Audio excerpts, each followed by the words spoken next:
Bismillahirrahmanirrahim. On the demand of Kankshita Roy Deshmukh, a particle describes the curved lemniscate of Bernoulli under the force F to the pole. Find the law of force. जैसे कि हमारे पिछले video में हमने Bernoulli of lemniscate of Bernoulli को देखा था कैसा कर्व होता है। तो इसका जो इक्वेशन है यहाँ पर हम पोलर कोऑर्डिनेट सिस्टम में लिख लेते हैं r² = a² cos 2θ, जो कि हमारे लिए आसान रहेगा। अब हम यहाँ पर जानते हैं कि r की जो वैल्यू होती है वो 1/u होती है, तो u यहाँ पर पुट करेंगे तो 1/u² हो जाएगा a² cos 2θ।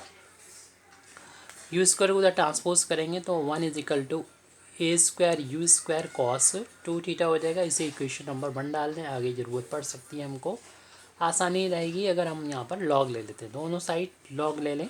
ऐसा इसलिए कर रहे हैं क्योंकि जिससे हमें ये लॉ ऑफ फोर्स मिलेगा उस इक्वेशन, उस डिफरेंशियल इक्वेशन में हमें ज़रूरत होती है u के सेकंड डेरिवेटिव की विद रिस्पेक्ट टू थीटा, इसलिए हम इसको यहाँ से ये निकालने की कोशिश कर रहे हैं। तो u का सेकंड डेरिवेटिव चाहिए विद रिस्पेक्ट टू थीटा। सबसे पहले दोनों तरफ हम लॉग ले लेते हैं क्योंकि यहाँ पर फैक्टर ज़्यादा है और पावर्स भी हैं, इसलिए लॉग ले लिया। तो लॉग को दोनों साइड हमने पहले अप्लाई कर दिया, a² u² cos 2θ। लॉग 1 की वैल्यू 0 के बराबर होती है और यहाँ पर जो इंटू है तो लॉग को सभी पर बांट देंगे, यानी लॉग a² हो जाएगा प्लस लॉग u² हो जाएगा प्लस लॉग cos 2θ हो जाएगा। लॉग cos 2θ के बराबर हो गया ये। अब यहाँ पर हम इसको जो पावर है उसको आगे ले लेते हैं, तो ये पावर भी आगे हो जाएगी, यानी 0 ये लॉग में पावर आगे मल्टीप्लाई कर जाती है, तो 2 log a प्लस का 2 log u। यहाँ पर ये कंपलसरी नहीं कि हम यहाँ पर लॉग लें, बिना लॉग लेके भी कर सकते हैं, थोड़ा सा कैलकुलेशन हो सकता है कि बढ़ जाए, वो कभी कभी कम भी रहता है।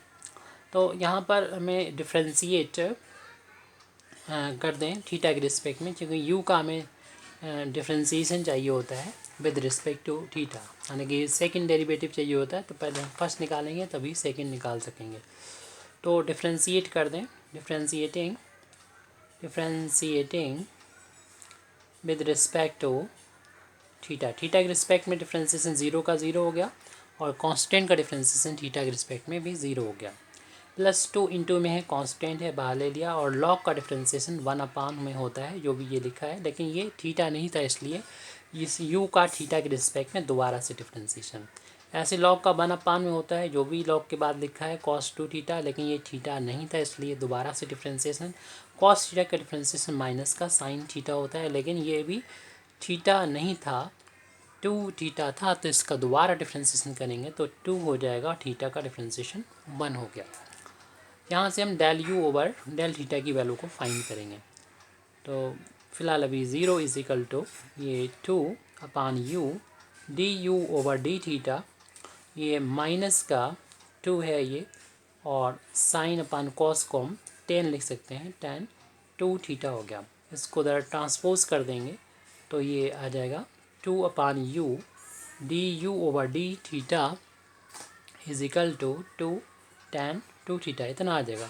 2 से 2 कैंसिल करने पर और u का मल्टीप्लाई लेफ्ट हैंड साइड में कर दे, राइट हैंड साइड में करने पर, मतलब पूरे में u से मल्टीप्लाई करेंगे u कर दिया जाएगा, या u को ट्रांसपोज कर दिया हमने राइट हैंड साइड, तो u tan 2θ आ गया। अब क्योंकि हम जैसे बताया जो फार्मूला हम यूज़ करेंगे, यानी लॉ ऑफ फोर्स निकालने के लिए, से f की वैल्यू, फोर्स की वैल्यू निकालने के लिए, उसमें हमें सेकंड डेरिवेटिव की ज़रूरत होगी u की विद रिस्पेक्ट टू थीटा। तो एक डेरिवेटिव आ चुका है, तो इसको हम सेकंड डेरिवेटिव अब निकालेंगे, इसका हम यूज़ करेंगे इस चीज़ को, चाहे हम इक्वेशन नंबर 2 डाल दें, तो इसको हम आगे बुला लेंगे।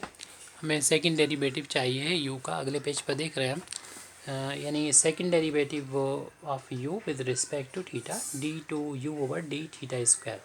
तो ये ऐसे निकलेगा, जो हम फर्स्ट डेरिवेटिव यानी du ओवर डी थीटा निकाल चुके हैं, इसको दोबारा से डिफ्रेंशिएट करके, और ये वैल्यू इक्वेशन नंबर हम सेकंड से रख देंगे, u × tan 2θ थी, ये वैल्यू इक्वेशन नंबर हमने 2 से रख ली है। यहाँ लिख देंगे यूजिंग इक्वेशन 2, इक्वेशन 2 का हमने यूज़ किया।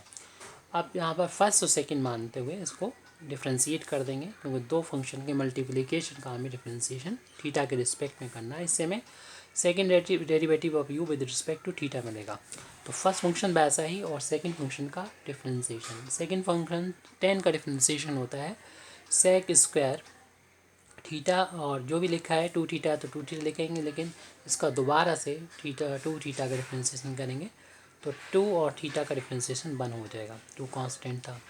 हाँ, तो फर्स्ट फंक्शन वैसा ही सेकंड फंक्शन का differentiation plus second function as it differentiation of first, यानी यू का differentiation d u over d theta हो जाएगा, यू का डिफ्रेंशिएशन।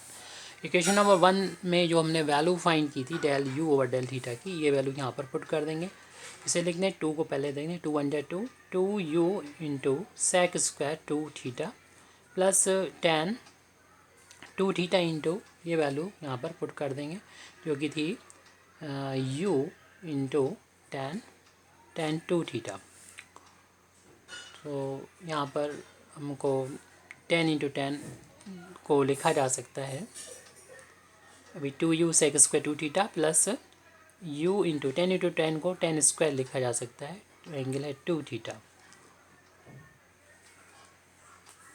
अब हम यहाँ पर जो सेकंड डेरिवेटिव मिल गया del two u over del theta square, अब ये इक्वेशन लिखेंगे जिससे के थ्रू हम लॉ ऑफ फोर्स एफ निकाल सकते हैं। द differential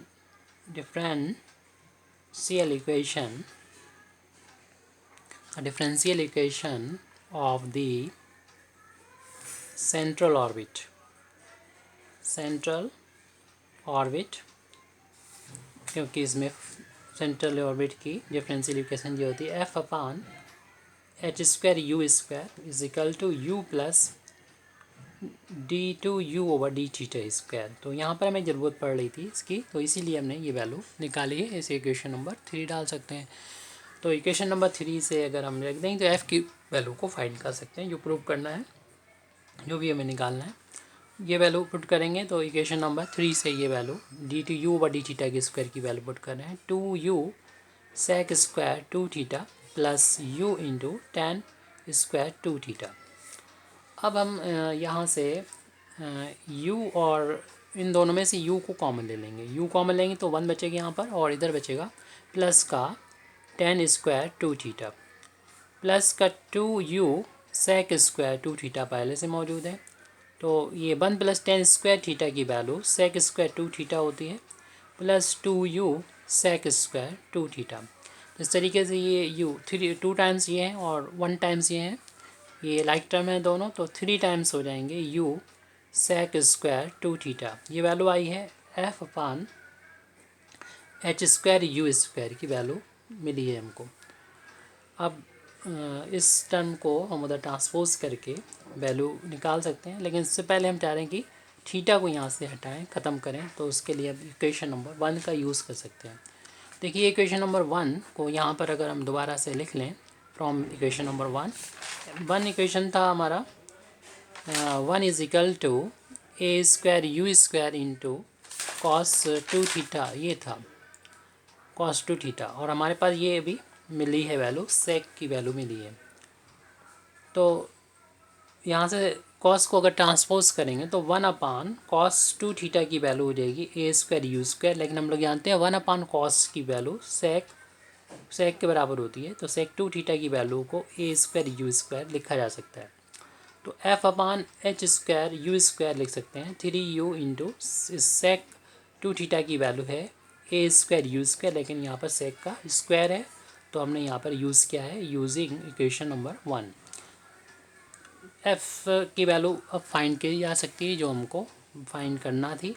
इसको उधर मल्टीप्लाई करेंगे 3u पहले से हैं और यहाँ पर एच स्क्वायर यू स्क्वायर, इसका होल ऑफ स्क्वायर करेंगे तो a की पावर 4 और u की पावर 4 हो जाएगा।